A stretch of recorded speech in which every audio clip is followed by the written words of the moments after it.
We'll be breaking down all major concepts covered on the exam. Yeah. And to start us off, imagine a 2-year-old patient being rushed into the emergency room. Right, a classic terrifying scenario. Exactly. So they're actively bleeding internally, producing these incredibly alarming dark red stools.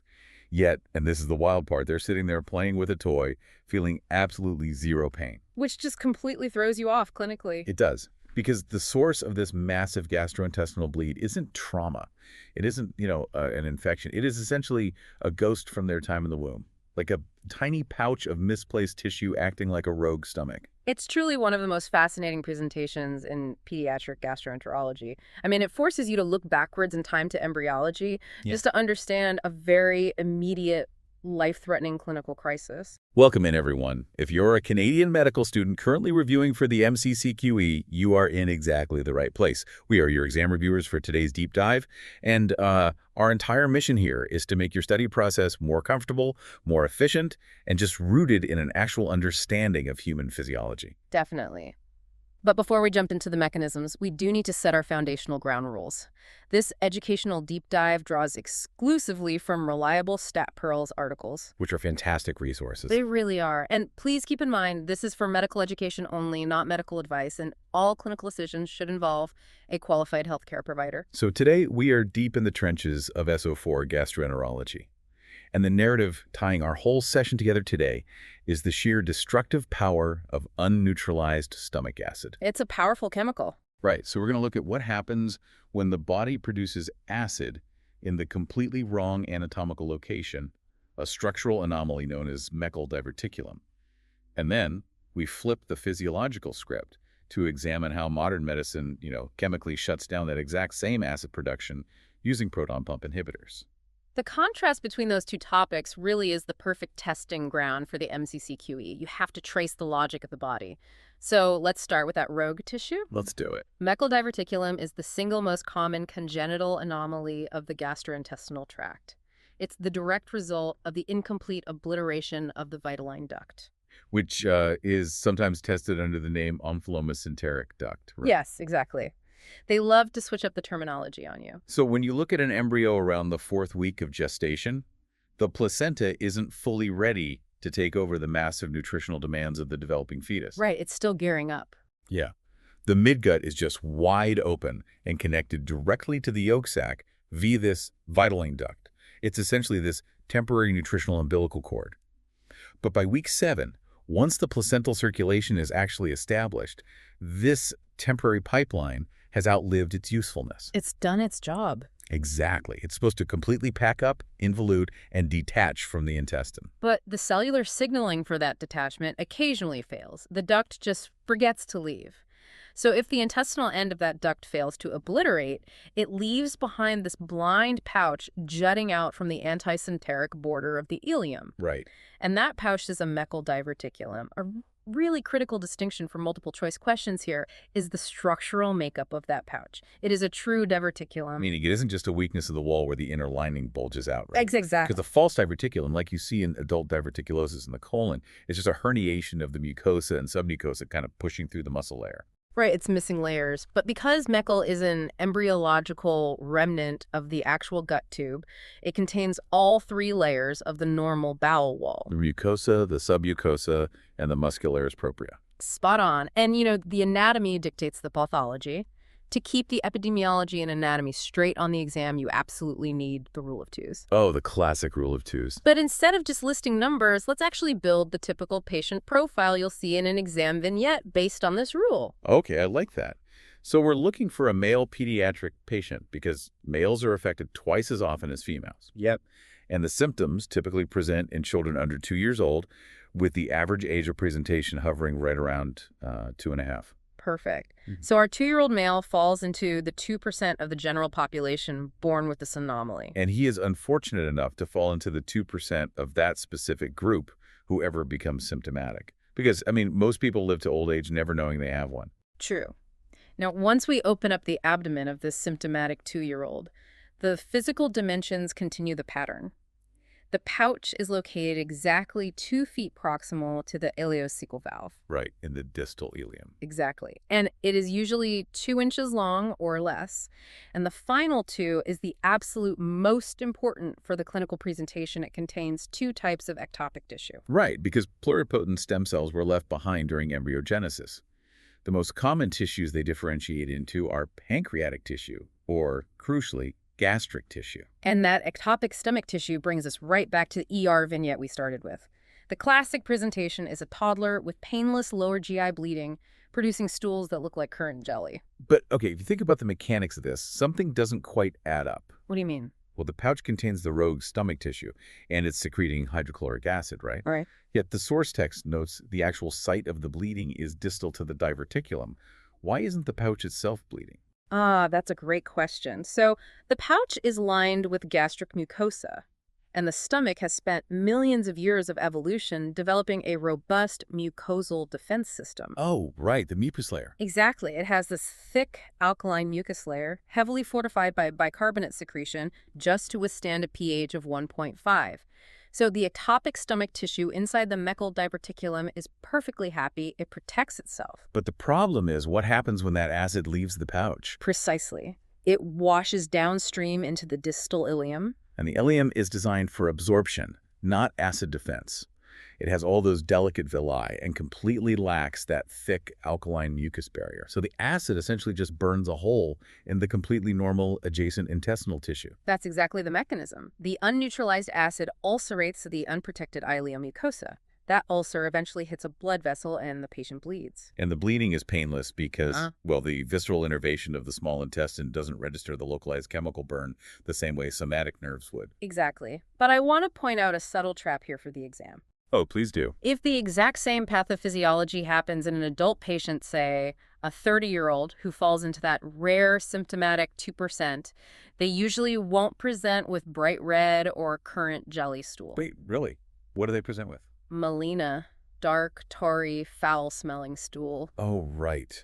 Because the transit time changes everything. Exactly. In a child, the GI tract is shorter, and the transit time is often much faster, especially with the irritant effect of the blood. But in an adult, a slow bleed in the ileum has plenty of time to travel through the large intestine. The hemoglobin gets oxidized by intestinal bacteria, which turns the red blood into that characteristic black tarry substance. Spot on. So, if we have a patient actively bleeding, we need a definitive diagnosis. The source text makes a huge point of steering us away from plain abdominal x-rays or barium studies. Yeah, I imagine barium rarely fills the tiny opening of the diverticulum. It almost never does, making it a completely useless and frankly time-consuming test for an actively bleeding patient. So what's the go-to? The diagnostic gold standard on the MCCQE is the Meckel radionuclide scan. Commonly referred to as a technetium 99-meter per technetate scan, right? Yes. And it's a brilliant piece of nuclear medicine. The patient is injected with the radioactive isotope technetium-99 The molecular structure of pertechnetate is very similar to chloride. Okay, so the mucus-secreting cells of the gastric mucosa actively take it up. Exactly. It bypasses the normal intestinal tissue completely. The isotope travels through the bloodstream and gets sucked up by any stomach tissue in the body. So naturally, the patient's actual stomach lights up on the scan. Right. But if they have a Meckel diverticulum with ectopic gastric tissue, you suddenly see this bright radioactive bullseye appearing in the right lower quadrant of the abdomen. It's highly specific. But the MCCQE loves to test your ability to synthesize pharmacology with imaging. You might encounter a question asking how to pharmacologically enhance the sensitivity of this Meckel scan. Oh, I know this one. The correct answer involves administering an HQ receptor antagonist, like cimetidine or ranitidine, prior to the scan. Yes. Let's trace the logic on that for everyone listening. Sure, so H2 blockers stop acid secretion, right?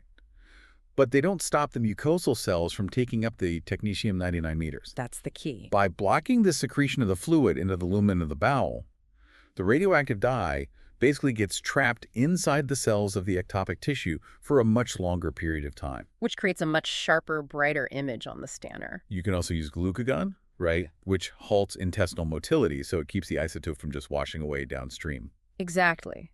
So once the diagnosis is confirmed by the scan, the management protocol kicks in. And I cannot stress this enough. The absolute first step for a symptomatic bleeding patient is always hemodynamic resuscitation. Always. Never rush an unstable patient to the operating room. Never. You establish large-bore IV access, administer crystalloid fluids, and order a blood transfusion if the hemoglobin is critically low. And only after the patient is stabilized do we look at definitive surgical treatment. And knowing that the bleeding ulcer is located in the normal ileum just downstream in the pouch, the surgeon can't just, staple off the diverticulum at its base. No, if they only remove the pouch, they leave the bleeding, ulcerated intestine behind. So the standard of care is a segmental resection. They excise the diverticulum along with the adjacent affected segment of the ileum, and then anastomose the healthy ends of the bowel back together. That's right.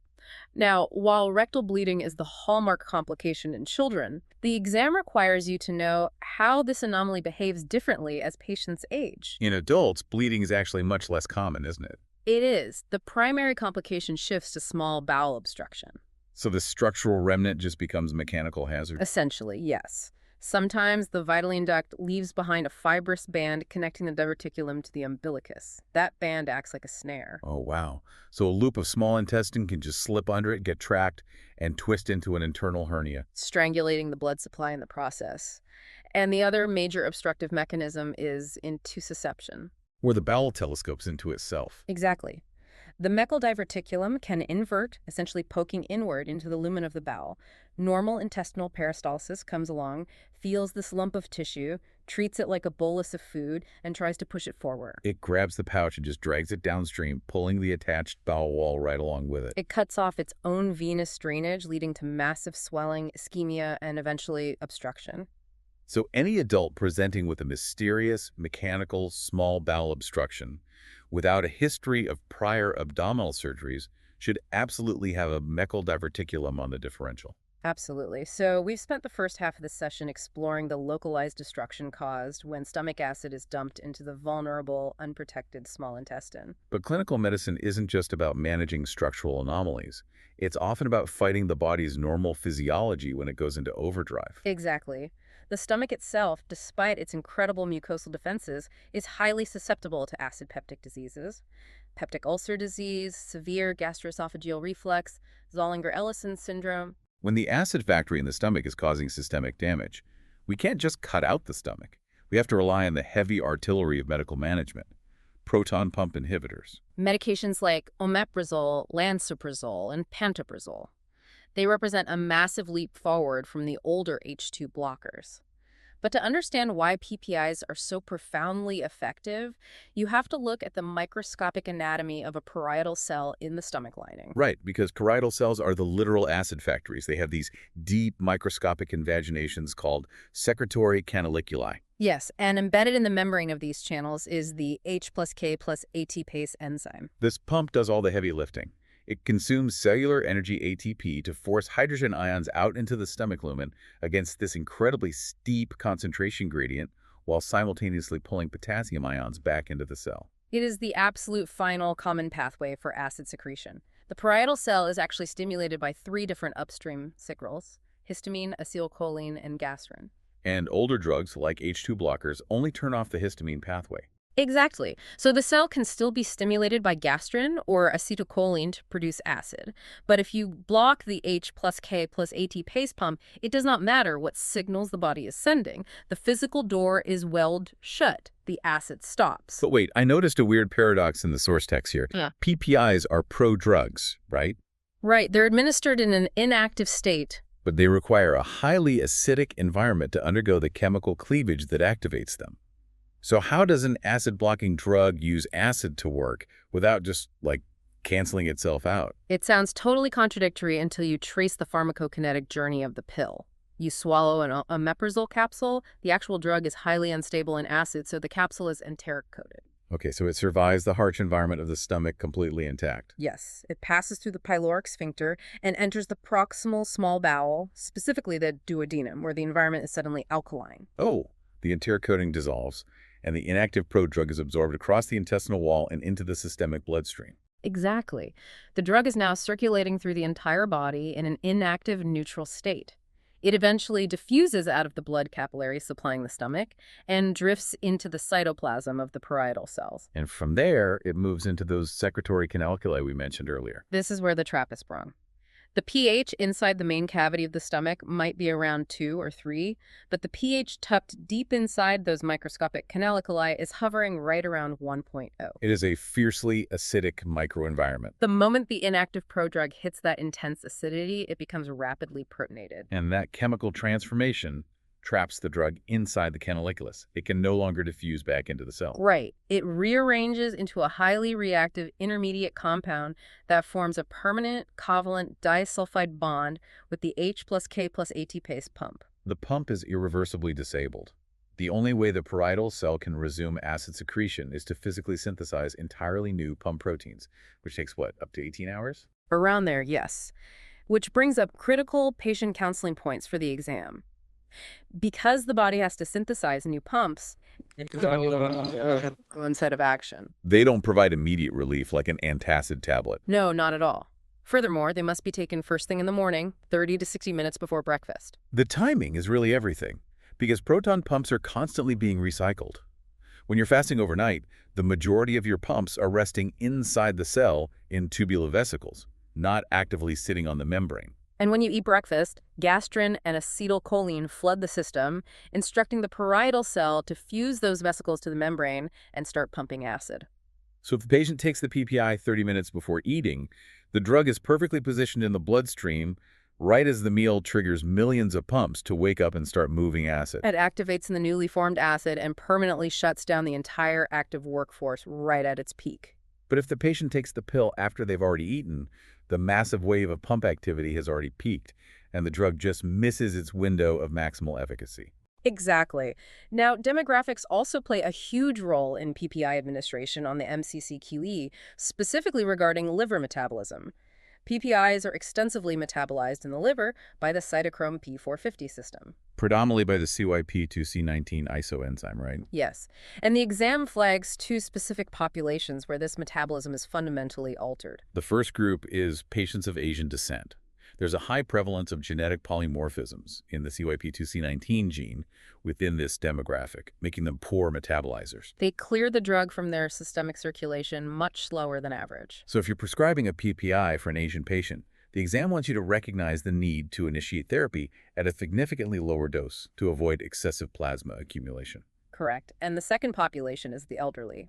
Regardless of genetics, hepatic blood flow and metabolic enzyme efficiency naturally decline with advanced age. Elderly patients experience a markedly increased systemic bioavailability of PPIs, so their dosages require careful monitoring and downward titration to mitigate toxicity. Toxicity and adverse effects are arguably the most highly tested aspects of PPIs because we are dealing with the downstream consequences of long-term acid suppression. Stomach acid isn't just an irritant, it's a vital physiological tool. When we chemically remove it for months or years, we trigger this whole cascade of systemic failures. Let's start with hematology. Vitamin B12 deficiency. The journey of vitamin B12 from your food to your bloodstream is incredibly complex. When you eat animal protein, the B12 is tightly bound to dietary proteins. And in the stomach, the acidic environment activates the protease enzyme pepsin, which strips the dietary protein away. Right. The free B12 then immediately binds to a salivary glycoprotein called R factor, or haptocorin. So the B12 is now safely hugging the R factor to survive the stomach. It moves into the duodenum. But in order for the B12 to finally be absorbed down in the terminal ileum, it needs to drop the R factor and bind to intrinsic factor. But here's the catch. The pancreatic proteases that cleave the R factor away only function efficiently when the incoming chyme from the stomach is appropriately acidic. Oh, so if a patient is on long-term omeprazole, the stomach isn't producing acid, the pepsin isn't activated to strip the initial dietary protein, and even if it does, the lack of acid completely disrupts the downstream cleavage of R factor. Exactly. The B12 stays locked up, unable to bind to intrinsic factor, and simply passes out of the digestive tract completely unabsorbed. This presents clinically as macrocytic anemia. B12 is essential for DNA synthesis in red blood cell precursors. Without it, the precursor cells in the bone marrow can't replicate their DNA to divide. They just keep synthesizing RNA and proteins, growing larger and larger, resulting in giant, dysfunctional red blood cells. So if you see a vignette with a patient on a PPI for 5 years who starts complaining of fatigue and tingling in their feet, which is the neurological consequence of B12 deficiency, you know exactly what mechanism broke down. Next on the list of adverse effects is the loss of our primary chemical barrier. Stomach acid is a highly effective moat that destroys ingested pathogens. When you turn off the acid, you essentially roll down the drawbridge. The exam heavily correlates long-term PPI use with a stark increase in Clostridium difficile colitis. The spores survive the stomach, vegetative bacteria overgrow in the gut, and the patient develops severe watery diarrhea. It also increases the risk of community-acquired pneumonia because the stomach becomes colonized with bacteria that can silently microaspirate up the esophagus and down into the lungs while the patient sleeps. We also have to watch for a dangerous mineral deficiency, hypomagnesemia. Yes, the cellular mechanisms for magnesium absorption in the intestine rely heavily on specific transport channels called TRPM6 and 7. The prevailing evidence suggests these channels are stimulated by extracellular protons. They literally need the electrical gradient of acid to pull magnesium into the body. Exactly. A patient with profound low magnesium is a ticking time bomb for tetany, severe muscle cramps, and potentially lethal cardiac arrhythmias like torsades de pointe. And often, magnesium supplements barely make a dent. The only way to correct the deficit is to pull the patient off the PPI entirely so the acid gradient returns. But discontinuing a PPI introduces the phenomenon of rebound acid hypersecretion. The body is fiercely determined to maintain homeostasis. When a PPI shuts down the H plus K plus ATPase pumps, the luminal pH rises. The body interprets this lack of acid as a failure of the system. It's exactly like a thermostat in a freezing house. The PPI has closed the vents so no heat can enter the room. The thermostat, in this case the G cells in the stomach, senses the cold and starts pumping out the hormone gastrin. Right. The gastrin acts like a frantic signal to the furnace, screaming for more heat. It tells the enterochromaffin-like cells, or ECL cells, to multiply. And these ECL cells are responsible for secreting histamine, which is the strongest trigger for parietal cells to make acid. Because the PPI is blocking the final step, the stomach just builds up a massive multiplied army of ECL cells, saturating the tissue with histamine, waiting for the blockade to lift. The pressure behind the system is immense. The second you remove that vent cover by discontinuing the PPI abruptly, the massive accumulation of ECL cells and histamine unleashes a devastating blast of uninhibited acid production. The patient experiences agonizing heartburn and reflux that is often significantly worse than the symptoms that caused them to start the medication in the first place. You have to taper PPI slowly to let the ECL cell population normalize. We'll close out our pharmacology review with a severe drug interaction that frequently appears on the exam. Altering the baseline pH of the stomach completely changes the absorption kinetics of other oral medications. Drugs like ketoconazole, an antifungal, require an acidic environment to dissolve. If you give it alongside a PPI, the ketoconazole simply isn't absorbed. But the more insidious trap is when a low-acid environment potentiates a drug. Digoxin is a classic example. Normally, a portion of an oral digoxin dose is hydrolyzed and destroyed by stomach acid before it can even be absorbed. If you neutralize the stomach acid with a PPI, that normal degradation doesn't happen. So the patient suddenly absorbs much larger percentage of the digoxin dose. Because digoxin has a notoriously narrow therapeutic index, this sudden spike in bioavailability can effortlessly push an otherwise stable patient into life-threatening digoxin toxicity, causing visual disturbances, severe nausea, and fatal arrhythmias. Stepping back and looking at everything we've covered today, the through line is just undeniable.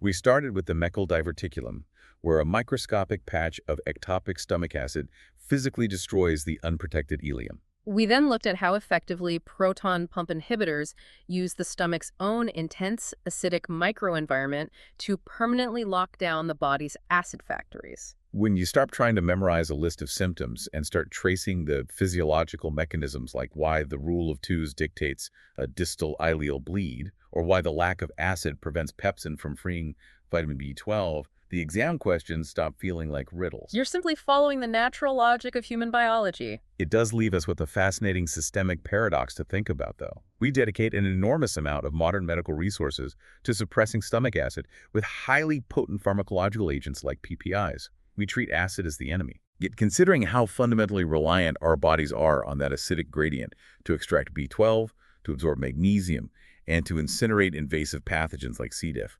At what point does our routine suppression of this vital defense mechanism create a heavier burden of systemic pathology than the localized ulcers we are actually trying to cure? It really forces you to evaluate every prescription, not just as a localized fix, but as a systemic intervention.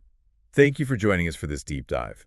Keep questioning the mechanisms, visualize the cellular pathways, and above all, rely on your understanding of the physiology rather than rote memorization. You are going to do incredibly well on the MCCQE. We will see you on the next deep dive.